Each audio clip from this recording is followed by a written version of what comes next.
Hi there, welcome to the kitchen. Today we're going to be starting one of my favorite projects, which is in the fall. I love to can tomatoes and make salsa. This is my first attempt at putting this on video. My family's been enjoying these for years and I want to share that with you. So what you do is you start with fresh tomatoes, which are called canners or canning tomatoes. Canning tomatoes are usually much less expensive than perfect tomatoes, because what you're going to find is there's going to be blemishes, there's going to be splits, and maybe even a little boo-boo every once in a while on a tomato. So pick out your tomatoes from your local farm stand that are canners. They'll usually cost you about $1 a pound. There's about 20 pounds here, so we're going to start with that. Have all your supplies ready and available out on the counter. Make sure that you get new lids each year. They sell the packages of the large wide mouth and the small. The rings can be reused over and over again. As you can see, I've been saving mine for years, just like my mom used to do, and making sure I use them over and over again to save money. While I was cleaning out my cupboard, getting things ready for my salsa, came across a few things from last year that I made that I didn't realize I still had. Here's last year's salsa. This is what it's going to end up with looking like, and I wrote salsa and the date 2012 on the top. Here's some red pepper relish we made. Here's some green tomato relish we made. Found 2 quarts of tomatoes. I thought those were all gone in February, and here we are in September. 2012 brochure and 2012 Romas. Also 5 jars of our hot peppers. They are so hot I can only eat about 1 bite, and then I have to take a big drink of something nice and cold to wash it down. So get all your supplies out, have everything ready, get it ready to go into a hot water bath before you use it. That's going to be including all of your rings, and all of your lids, as well as your jars. You're going to use a lot of hot water during this canning process, so go ahead and get 3 pots of water started. This one here, of course, is where we're going to put the jars to seal them. This is going to be used to dip the tomatoes to remove the skin, and this is a backup one to replenish the water that you might need in the other 2 pots, or use it for sterilizing the jars. So get those started while you're working on the other process. Even though we're going to sanitize our jars in another step, you want your salsa to be going into clean jars. Take them out of your cupboard and run them through the dishwasher. What Bob is doing here is making slices on the bottom of the tomato before plunging them into the boiling water. This allows the skin to slip right off the tomatoes. We've found using a big roasting pan is the easiest way to put the tomatoes once they've been peeled and cored. This allows them to be placed on the stove, heated, and cooked. We found that using Mrs. Wages, which we buy at the local Agway, creates some of the best salsa.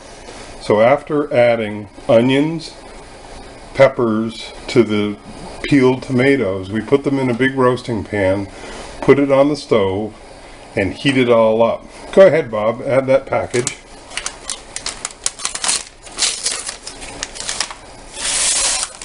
That's 3 packages of Mrs. Wages spicy salsa. Add that all together, and now we're going to stir it together and bring it all to a boil. A little bit of this. Oh. I don't think I need to measure it, do I? No, we've been doing this long enough. Just do it in your head. This is going to be about 1.5 cups of apple cider vinegar. That's about 1 cup. Add about 1/2 cup in there. There we go. Now we're going to stir that all together and bring it to a boil. Alright, once the sauce is done, it's all cooked down. Nice and smooth. Doesn't that look wonderful? We've heated it all the way up. Everything is ready for going in the jar. So the next step is going to be putting our salsa in the jar and getting it ready to can. Put your jars in the boiling water to sterilize them. Add your lids and your rings. My mom would always place a towel on the bottom of the canning pan before putting any jars in it. This protects the jars from bouncing around. After sterilizing your jars, fill the jars using a funnel. A funnel is helpful to keep all the salsa in the jar. and you fill it, so you leave about a 1/2 inch to 3/4 of an inch on the top of each jar to allow for expansion. And the tongs are here for lifting the hot glass jars out of the sterilization and putting them into the sealing bath. So we're going to finish by adding all of the salsa to the sterilized jars and then placing the jars into the boiling water. Before putting the lids on the jars, take a cloth that's been dipped in water and wipe the edge of the jar just to make sure that there's no salsa on the edge of the jar. Wipe it off, not touching it, and go back, get one of your lids, use the tongs in the hot water. You can fish one out here.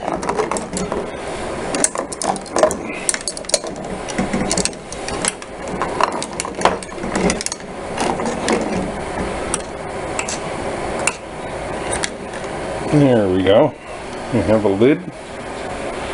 You take the lid using the tongs, set it right on top of the jar, square it around, and then fish out a ring. Here's a ring, and set that right over the jar, just like that. And then go ahead and screw it down on there. You don't have to screw it down too tightly, just to finger tightness. And then we're going to use the tongs because the jar is hot. Lift the jar and put it over the other ones that are ready to go into the hot water. Alright, after all your pints are filled, you're going to put the lids and the rings on them and seal them up, and then drop them into boiling water, and we're going to boil these for about 20 to 25 minutes, maybe a half hour, but it won't take long. You don't add any salt to these because there's enough acidity in the vinegar and the tomatoes themselves so that you don't need to add the non-iodine salt. And let's check these back in about 25 minutes.